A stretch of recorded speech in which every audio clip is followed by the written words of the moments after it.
है वो जुनेद साहब के और सोहेल साहब की जो वारंट थे वो लेके आए हुए थे। हाँ। और लेकिन इस वक्त सीएम साहब पेशावर मौजूद हैं और जुनेद साहब भी सेफ हैं।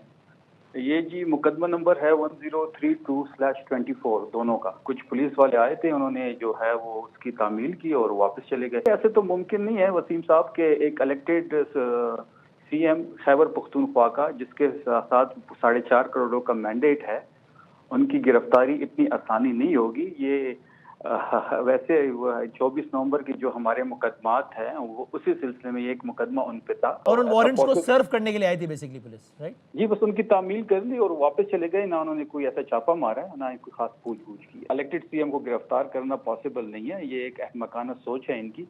वो 4.5 करोड़ लोगों का नुमाइंदा है और आपको पता है खैबर पख्तूनख्वा में इस वक्त तहरीक इंसाफ की हुकूमत है। ऐसी कोई अहमकाना सोच इनकी नहीं रखनी चाहिए और ना ही हम ऐसे हरबों से डरने वाले हैं।